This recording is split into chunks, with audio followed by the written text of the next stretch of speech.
Alright, here we go. The video that I promised everybody I would make about stretching a first gear Mack Granite frame. The frame work is not complete. There are still some minor modifications that need to be done, some grinding.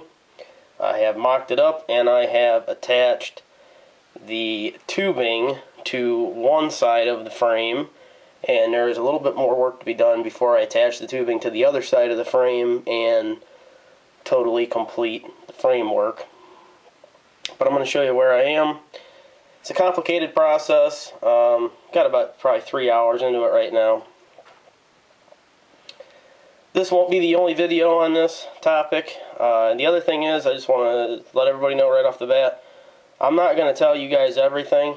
I'm not going to just, throw you guys a softball.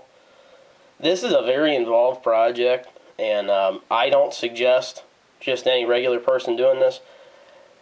If you don't have any experience in chopping up models, you probably, there's a strong possibility you could really screw the model up. And so I'm gonna let you guys do a little bit of research on your own. If anybody needs frame stretch, they can contact me, and we could talk about it. I'm confident in my abilities at this point.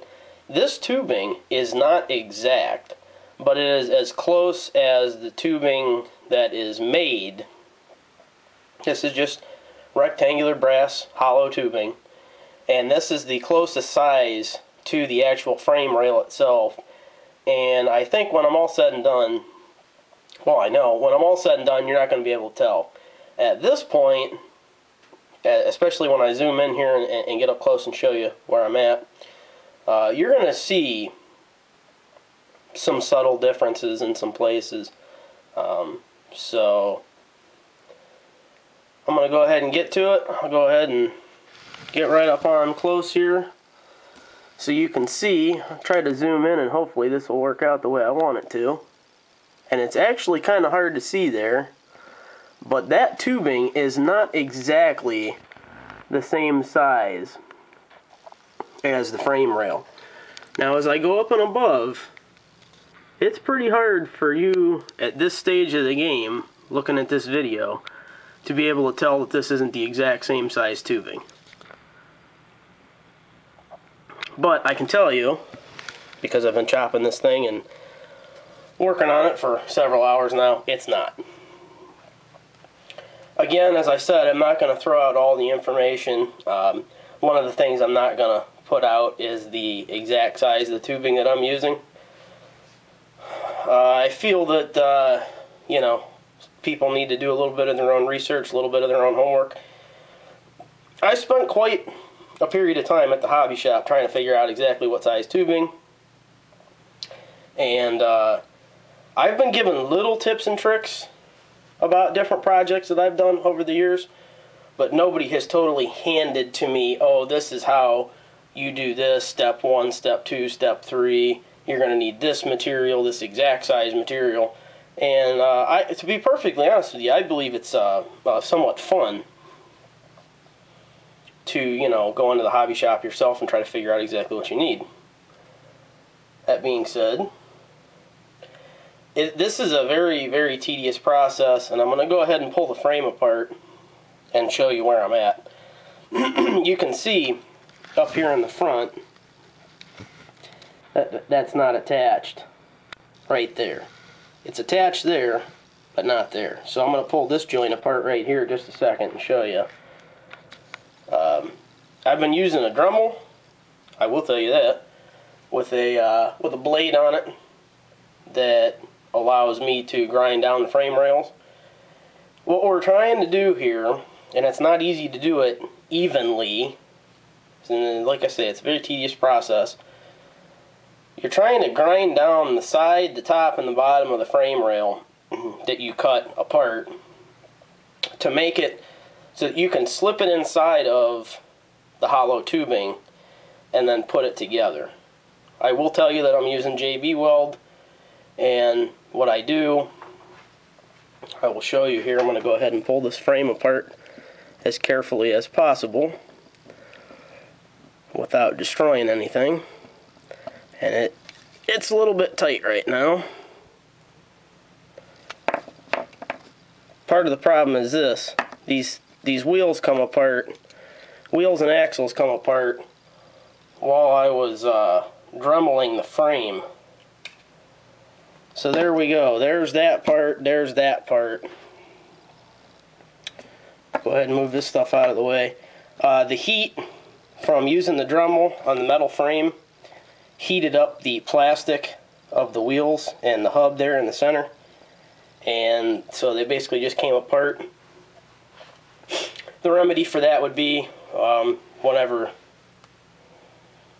the assembly is done, whenever the frame is all done, filled, painted, whenever you're ready to put that all back together, the easy remedy is to take a little bit of super glue or epoxy, put it on the end of those axles, on this end of the axle right here, and then of course stick it back together such as this, which you can't see. You would just stick this back together in the hub, and of course don't do that until you put the axle back through the frame. But that's pretty much common sense. Everybody should be able to figure that out for themselves. If you can't, if you couldn't figure that part out, you definitely don't want to be doing this project on your own. One of the things everybody needs to have during this project is a straight edge.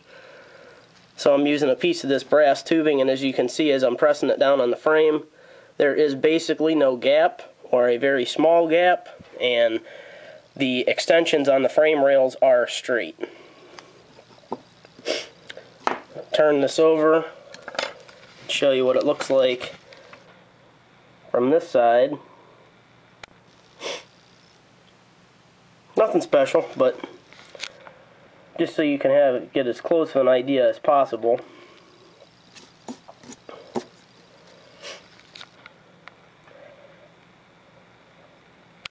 Now there are 4 bolt heads that you will see casted into the frame. The 2 closest to the joint will be ground down because I will have to put some sort of body filler in the frame. I will let you in on that secret. It's not going to... It wouldn't look right, obviously, with 2 joints in the frame without being filled.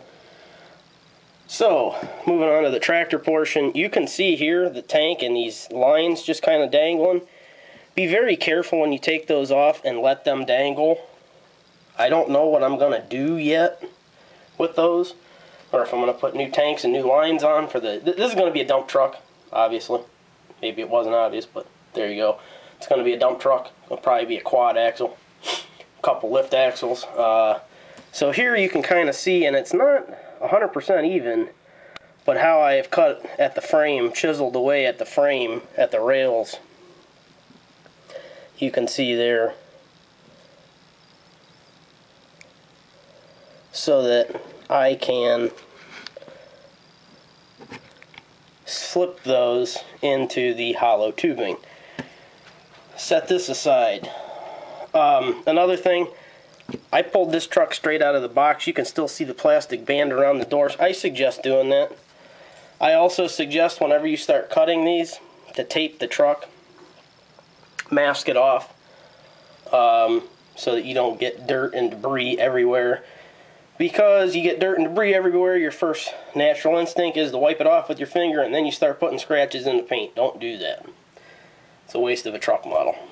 And you cannot, somebody out there may be able to, but I certainly can't, and other builders that I know will have no part of taking these first gear trucks apart, because there are so many pieces, so many parts. There's a lot of plastic that can break. Although I love first gear models, there is a significant amount of plastic that can break.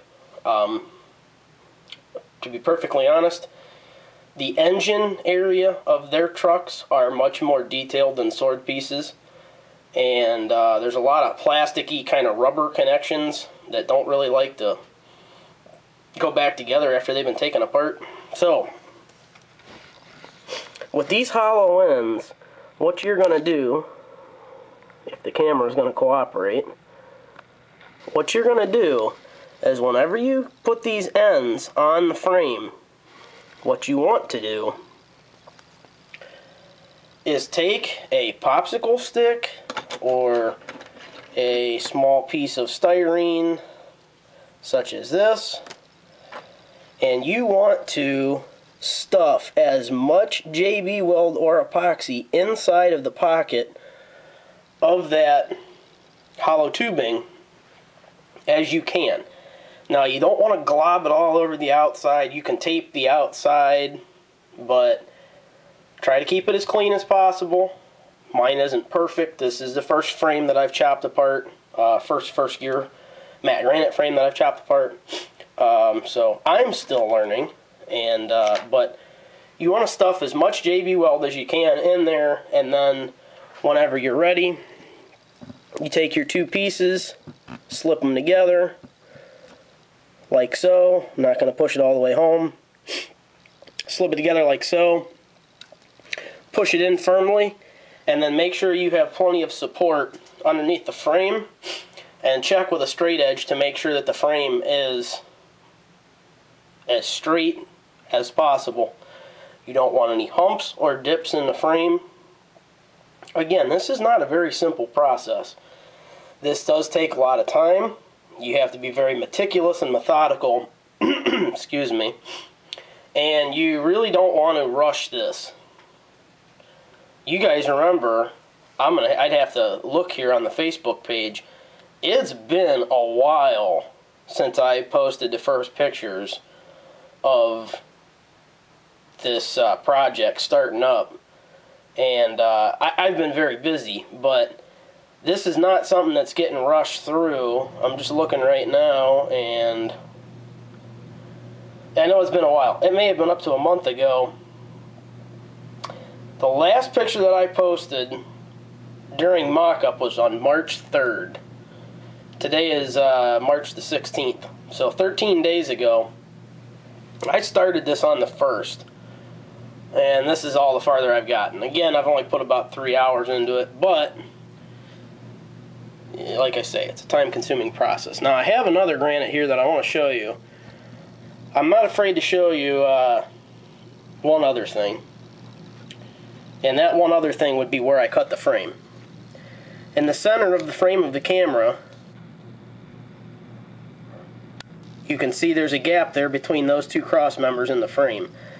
I cut as close to in the middle of that as I could, and you need to use a tape or a straight edge and be very careful about how you do it so that you cut that frame as exact as possible. Now, when you go to notch the frame rails, again, it's not an exact science, and when you're using something like a Dremel, it is very hard. It's very hard to notch the frame rails and make your notches straight and square. I cannot stress enough, you have to dry fit, dry fit, dry fit, and dry fit some more. You absolutely do not want to even mix JB Weld, epoxy, glue, or anything until you are 100% sure that in both directions your frame rails and extensions can be square with each other. That is an absolute must. You absolutely have to do that. Now, once you're sure, what I did is when I epoxied this section together, what I did is I took a flat piece of wood and I sat them down just like that. And I will show you to the best of my ability right now. This is sitting on a flat table. And you see there's no gap, just like the frame. There's no gap underneath my extension of the rail. So, I'm not perfect, but I want this to turn out as best as I can. I'm going to have a lot of money invested in these projects. So will you. Excuse me. Kind of sick today.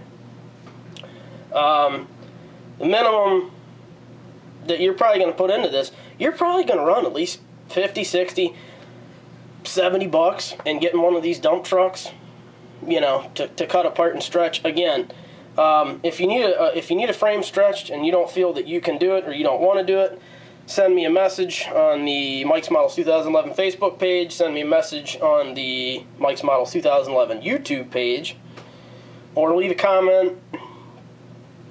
I can do it. I'm very, very busy right now. You know, we could talk about it. Again, if you don't feel that you can do this on your own, I absolutely do not suggest it at all. Because more than likely, at the end, you're going to be sorry if you mess something up. You're going to have money in materials. You're going to have money in a model.